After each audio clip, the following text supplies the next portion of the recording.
So Tesla did announce and put on their website the new affordable models, which actually are just stripped down Model 3 and Model Y variants. So they went with cloth seats, and in the Model Y, they got rid of the glass roof. Or technically, the glass is still there, but they covered it up, technically. So they got rid of the screen in the back. The air-cooled seats are gone. The powered seats. The rear lift gate is different. So it's more like the Legacy Y, which is what we're in right now. So they made a lot of changes, and they were actually able to put smaller wheels on there and get the range to 321 miles for both the 3 and the Y, even with a smaller battery pack. So they are more efficient uh, with these new, more affordable models. They only were able to take about $5,000 off, which seems about right as far as what they could take off for the amount of stuff that they took out. I would say that probably it's an obvious decision between the standard Model 3 and Model Y versus now they're calling them premium Model 3 and Model Y variants. So you give up a lot of stuff to get to the standard. It is cheaper, and maybe those are things that you don't actually care about. Maybe you don't care about the vegan leather. Maybe you don't care about the screen in the back, and maybe you don't care about most people probably don't care about the little LED light strip that goes around the front.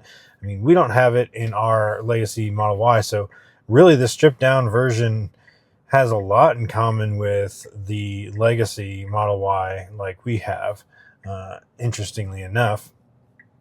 But they still do have all of the FSD capabilities. So if you purchase a standard Model 3 or Y, you do still have the option to get FSD. However, you do not get the standard autopilot, so the auto steer with those vehicles. They do not offer it. They only offer the traffic aware cruise control, which means you would still have to steer.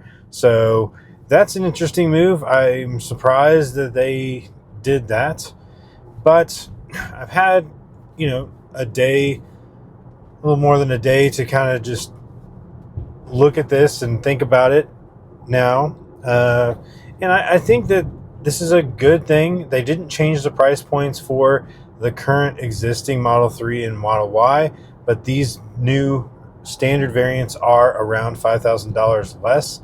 So that's not going to take the whole $7,500 credit back into consideration, but it does get us close to that. And I think what this does is allows Tesla to come in with these price points now and see how the sales are going, and it leaves them room to potentially lower the prices of all of the variants, possibly the premium models and the standard models by a couple thousand, few thousand, possibly in the future, if they don't see the sales that they want to be seeing with this. So it'll be interesting to see what Tesla does over the coming months.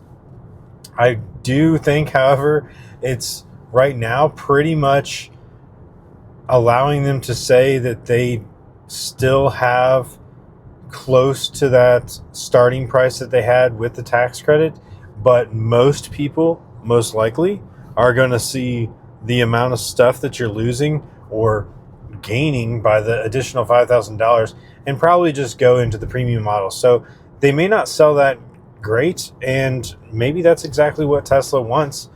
Just kind of what all car manufacturers do. They have base models that a lot of people don't buy. They usually get a trim or two up from the base models, and so that's really common for car manufacturers to do that. So this may be a good move by Tesla. Obviously, they know what they're doing, and they'll have all of the sales data immediately, so they'll be able to decide whether they need to adjust the prices or not. And then hopefully it gives us room also for future models such as the Cybercab, and how the Cybercab is going to come out with the unboxed method and get even lower price. So just an update on what I'm thinking about these new affordable models. It is interesting that they brought them out, and I'm interested to hear what you all think. So let me know in the comments below. What do you think about these new affordable versions of the 3 and the Y? Are they something that interests you, or is it really just something that would kind of get somebody through the door on the page and likely end up buying the premium models? So anyway, that's it for this one. Thanks so much for watching, and we'll catch you on the next one.